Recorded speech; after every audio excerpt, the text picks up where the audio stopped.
जय Hind and hello guys, स्वागत है आपका आपके अपने YouTube चैनल ज्ञानदेह होस्ट में। और इस वीडियो में मैं आपको बताने वाला हूं स्टाफ सिलेक्शन कमीशन यानी कि SSC stenographer grade C and D भर्ती 2024 ऑनलाइन फॉर्म के बारे में कि कैसे आपको इस भर्ती के लिए आपका रजिस्ट्रेशन करना है, फिर आपको इसमें अप्लाई करना है, उसका प्रोसेस आपको बताया जाएगा। तो आपको वीडियो को पूरा देखना है। तो चलिए गाइज शुरू करते हैं। गाइज ये आपकी एसएससी की ऑफिशियल वेबसाइट है नए वाली, और यहाँ पर आप देख सकते हैं जो आपको कैलेंडर दिया है कि कौन सी वैकेंसी किस दिन आती है। तो उसमें आप देख सकते हैं कि आपकी stenographer grade C and D examination 2024 की जो नोटिफिकेशन रिलीज डेट है वो 26 जुलाई 2024 है, और आप लोग फॉर्म को 24 अगस्त 2024 तक भर पाएंगे, और एग्जाम डेट आपकी अक्टूबर नवंबर 2024 रखी गई है। तो यहाँ से आपने जाना। इसके बाद गाइज आप वीडियो के डिस्क्रिप्शन में जो लिंक दिया है हमारी ऑफिशियल वेबसाइट jobsgyan.in का, ये ओपन करेंगे तो आपको यहाँ पर जानने को मिलेगा कि इसमें एज लिमिट आपकी कितनी रहेगी, आप यहाँ पर क्या एप्लीकेशन फीस पे करेंगे। जनरल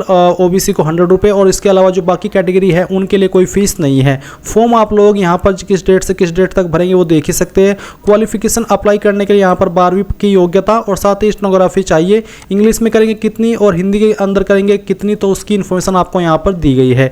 एज लिमिट की जानकारी दी गई है, फिर सिलेक्शन प्रोसेस की इन्फॉर्मेशन दी गई है। ये सभी इन्फॉर्मेशन चेक करने के बाद आप यहाँ पर इंपॉर्टेंट लिंक के सेक्शन में अप्लाई ऑनलाइन लिंक ओपन करेंगे, आपके सामने एसएससी की ये नई वाली वेबसाइट आ जाएगी। अब मैं आपको बता दूं कि अगर आपने इस नई वाली वेबसाइट का इस्तेमाल करके 2024 के अंदर कोई फॉर्म भरा है या फिर पहले से रजिस्ट्रेशन कर लिया है, तो आप लॉगिन और रजिस्टर के ऊपर क्लिक करके यहाँ पर आपका रजिस्टर नंबर डालिए, और फिर जो आपने पासवर्ड बनाया था वो डालिए, और एक कैप्चा कोड फिल करके लॉगिन कर लीजिए। पर गाइस अगर आप फ्रेशर है, आपने इस नई वाली वेबसाइट का इस्तेमाल करके कोई भी फॉर्म नहीं भरा है एसएससी का, तो फिर आप यहां पर रजिस्टर नाउ इसके ऊपर क्लिक करेंगे, एंड देन आपके सामने कुछ ऐसा इंटरफेस आएगा जैसा कि आप वीडियो में देख सकते हैं। तो आपको इन स्टेप्स के अंदर यहां पर इस रजिस्ट्रेशन के प्रोसेस को कंप्लीट करना है। तो आप यहां पर कंटिन्यू के ऊपर क्लिक कीजिए। इसके बाद में सबसे पहला सवाल है कि क्या आपके पास आधार कार्ड है। अगर हाँ तो यस करिए, और फिर यहाँ पर आधार कार्ड का नंबर डाल करके उसको दोबारा डाल करके वेरीफाई कर दीजिए। अगर नहीं है तो नो करके आप यहाँ पर 2 पॉइंट में कोई एक अन्य आईडी सेलेक्ट कर ले और उसका नंबर यहां पर डाल दे।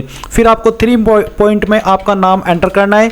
ये नाम आपको 10th के सर्टिफिकेट के अकॉर्डिंग एंटर करना होगा, और उसको दोबारा डाल करके आपको यहां पर वेरीफाई कर देना है। फिर 4 पॉइंट में आपसे पूछा कि क्या आपने आपका कभी नाम बदला है। अगर हां तो यस, नहीं तो आप नो करेंगे। इसके बाद 5 पॉइंट में आपको आपका जेंडर सेलेक्ट करना है, एंड देन उसको दोबारा सेलेक्ट करके वेरीफाई कर लेना है। फिर आती है डेट ऑफ बर्थ। तो जो भी आपकी डेट ऑफ बर्थ है वो आप यहां पर देंगे। इसमें आपको पहले डे नहीं बल्कि पहले आपको बर्थ का मंथ डालना है, फिर डे, और उसके बाद में जो भी आपका ईयर है वो आप यहां पर भरेंगे। एंड देन सेम वे में आपको यहां पर आपका डेट ऑफ बर्थ दोबारा डाल करके वेरीफाई करना है, पहले मंथ फिर डे और उसके बाद में ईयर। एंड देन फिर यहां पर आपको 7 पॉइंट में आपका फादर नेम एंटर करना है, फादर नेम को दोबारा डाल करके वेरीफाई करना है। 8 पॉइंट में आपको मदर नेम डालना है और उसको दोबारा डाल करके वेरीफाई कर देना है। 9 पॉइंट है मैट्रिकुलेशन बोर्ड, यानी कि आपने 10वीं किस बोर्ड के द्वारा की है। अगर आपका बोर्ड यहां पर है तो अच्छी बात है, नहीं तो आप यहां पर एक अदर का ऑप्शन देखने को मिलेगा, इसको सेलेक्ट कर लीजिएगा। इसके बाद में यहां पर जो भी आपने बोर्ड सेलेक्ट किया उसको दोबारा सेलेक्ट करके आप वेरीफाई करेंगे। एंड देन यहां पर 10th का रोल नंबर जो भी आपका था वो आप यहां पर एंटर करेंगे और उसको दोबारा डाल करके वेरीफाई कर देंगे। फिर आपको ईयर ऑफ पासिंग में बताना कि किस साल के अंदर आपने आपकी 10वीं पास कर ली थी, और उसको दोबारा सेलेक्ट करके आपको यहां पर वेरीफाई कर देना है। एंड देन 12 पॉइंट है हाईएस्ट एजुकेशनल क्वालिफिकेशन। तो जो भी आपकी हाईएस्ट क्वालिफिकेशन है वो आप सिलेक्ट करेंगे, वही क्वालिफिकेशन सेलेक्ट करें जो कि आपने कंप्लीट कर ली हो। जो आप कर रहे हो वो आप यहां पर सेलेक्ट ना करें, एंड उसको दोबारा सेलेक्ट करके वेरीफाई करें। फिर 13 पॉइंट है मोबाइल नंबर। तो आप यहां पर आपका मोबाइल नंबर डाल लीजिए जो कि आप रजिस्टर करना चाहते हैं। जैसे आप यहां पर नंबर डालेंगे और उसके बाद में आपको यहां पर सेंड ओटीपी करना है, आपके नंबर के ऊपर ओटीपी जाएगा जो कि आपको यहां पर डाल करके वेरीफाई करना है। सेम तरीके से आपको आपकी ईमेल आईडी एंटर करनी है। यहां पर फिर आपको सेंड ओटीपी करके आपके ईमेल के ऊपर ओटीपी सेंड करना है, और वो ओटीपी यहां पर डाल करके आपको वैलिडेट कर देना है। जैसे आपका यहां पर ओटीपी वैलिडेशन हो जाए तो फिर आप सेव एंड नेक्स्ट के ऊपर क्लिक करेंगे। एंड देन गाइज आप यहां पर देखेंगे success personal detail submitted successfully. अब आपको यहां से ओके करना है, और ओके करने के बाद में आपको आपका रजिस्टर नंबर मिल चुका है। ये नंबर आपको नोट कर लेना है, क्योंकि ये आपको फ्यूचर में बहुत काम आएगा एसएससी का कोई भी फॉर्म भरने के लिए। तो अब आपको यहां पर क्या करना है, आपको कंटिन्यू के ऊपर क्लिक करना है। अब गाइज यहां पर आपके सामने कुछ ऐसा इंटरफेस आएगा, तो आपको यहां पर आपका रजिस्टर नंबर डालना है जो कि अभी आप आपको मिला है और फिर आपको यहाँ पर आपका पासवर्ड ईमेल के माध्यम से सेंड कर दिया है। वो पासवर्ड आप यहाँ पर डालेंगे एंड उसके बाद में जो कैप्चा कोड आपको दिखाई दे रहा है आपके डिस्प्ले के ऊपर, वो आप यहाँ पर डालिएगा एंड देन साइन इन के ऊपर क्लिक कीजिएगा। इसके बाद में यहाँ पर आपको बोला है please set a new password, तो आपको यहाँ पर एक नया पासवर्ड बनाना है, बट पहले आप यहाँ पर आपका ओल्ड पासवर्ड डालें जो कि अभी आपको ईमेल के माध्यम से मिला एंड देन फिर आप एक न्यू पासवर्ड बनाएंगे जिसमें कि आपको यहाँ पर एक इंग्लिश का कैपिटल लेटर कम से कम एक, स्मॉल लेटर कम से कम एक, ज़्यादा कितने भी रख सकते हैं, एक नंबर और कोई एक स्पेशल कैरेक्टर।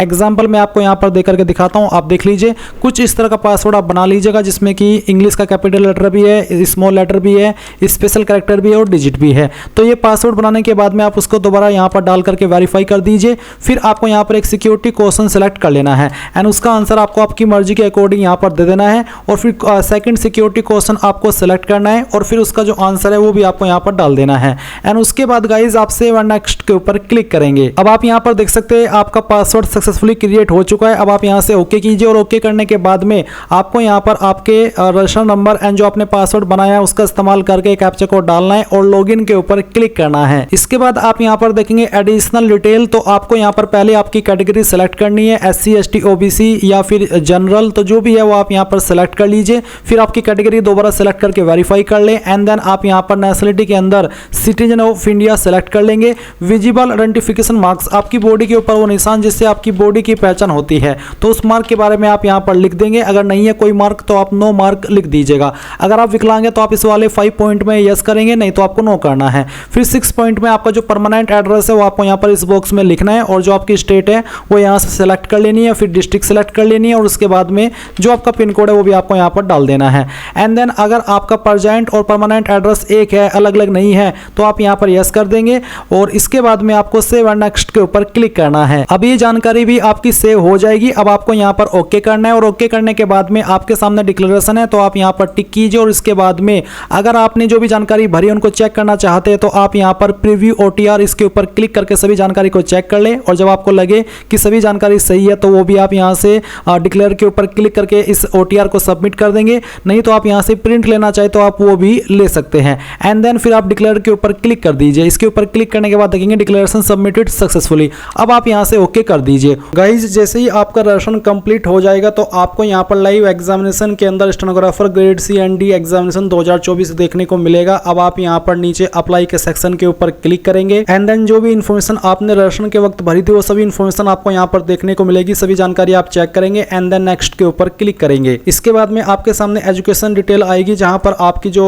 क्वालिफिकेशन है, हाईएस्ट एजुकेशनल क्वालिफिकेशन, वो आपको यहाँ पर सेलेक्ट कर लेनी है। वही क्वालिफिकेशन सेलेक्ट कीजिएगा जो कि आपने कंप्लीट कर ली हो, जो कंप्लीट नहीं की हो वो आप यहाँ पर सेलेक्ट मत कीजिएगा। और फिर यहाँ पर आपकी बाकी की इन्फॉर्मेशन होगी जो कि आपको चेक कर लेनी है एंड उसके बाद में गाइज यहाँ पर आपसे जो जो इन्फॉर्मेशन मांगी जा रही है वो सभी इन्फॉर्मेशन आप यहाँ पर देंगे और फिर सेव एंड नेक्स्ट के ऊपर क्लिक कर देंगे। फिर यहाँ पर एडिशनल इन्फॉर्मेशन का सेक्शन है कि क्या आप एक्स सर्विसमैन है, अगर हाँ यस नो करेंगे। अगर आप आयु सीमा में छूट चाह रहे हैं, आप ओवरेज हो चुके हैं, तो आप यहाँ पर 22 पॉइंट में यस नो में आंसर कर देंगे। 23 पॉइंट में आप चाहे यस करें चाहे नो करें, आपके फॉर्म के ऊपर कोई प्रभाव नहीं पड़ेगा और आप यहाँ से सेव एंड नेक्स्ट कर देंगे। इसके बाद यहाँ पर एग्जाम सेंटर की प्रेफरेंस आएगी तो आपको यहाँ पर पहली चॉइस देनी है एग्जाम सेंटर के लिए कि कहाँ पर आप आपका एग्जाम सेंटर रखना चाहते हैं। फिर सेकंड चॉइस, उसके बाद में थर्ड चॉइस, फिर यहाँ पर आपको medium of computer based exam, तो यहाँ पर जो आपका एग्जाम है वो आप किस लैंग्वेज में देना चाहते हैं वो लैंग्वेज आप यहाँ पर सेलेक्ट कर लीजिए। और फिर यहाँ पर है कि क्या आप विकलांग है, अगर हाँ तो आपको यस नो में आंसर करना है और अगर आप नहीं है तो आप उसमें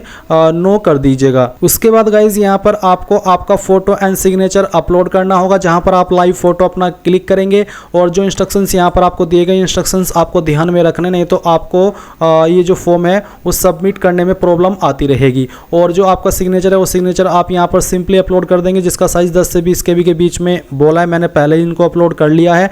एंड सिग्नेचर कैसे अपलोड करना है और आपका जो लाइव फोटो कैसे अपलोड करना है उसको लेकर के जब अभी रिसेंटली MTS CGL के फॉर्म आए थे तो मैंने स्पेशल वीडियो बनाई थी, आप उन वीडियो को वॉच करके इसके बारे में जानकारी जान सकते हैं। एंड मैं आपके लिए एक अलग से इस फॉर्म के लिए भी वीडियो बना दूंगा जिसको वॉच करके आप फोटो साइन अपलोड कर लीजिएगा। अगर कोई इशू आए तो आप कमेंट के माध्यम से पूछ लीजिएगा और वैसे तो वो वीडियो देखने के बाद में आपको सब कुछ समझ में आ ही जाएगा। तो यहाँ से भी आप सेव एंड नेक्स्ट कर देंगे। फिर आपने जो भी जानकारी शुरू से लेकर अभी तक भरी है उसका प्रीव्यू आपके सामने आएगा। आप सभी जानकारी चेक करने के बाद जब आपको लगे कि हाँ यार जो मैंने जानकारी भरी है वो सभी सही है तो गाइज आप यहाँ पर सेव एंड नेक्स्ट करेंगे और फॉर्म को यहाँ पर फाइनल सबमिट आई एग्री के ऊपर क्लिक करेंगे, कैप्चा कोड डालेंगे लेंगे और सबमिट कर देंगे। तो आप यहाँ पर देखेंगे form received successfully, content verification pending. तो आप यहाँ पर अगर इस फॉर्म को जनरल ओबीसी से भरे हैं तो फीस जमा करनी होगी, SC ST से भरे तो फिर आपके लिए कोई फीस नहीं है। आप आपके फॉर्म का डायरेक्टली फाइनल प्रिंट ले सकते हैं प्रिंट एप्लीकेशन के ऊपर क्लिक करके। तो इस तरह से गाइज आप लोग SSC stenographer grade C&D online form 2024 को भरेंगे। Thanks for watching. जय हिंद।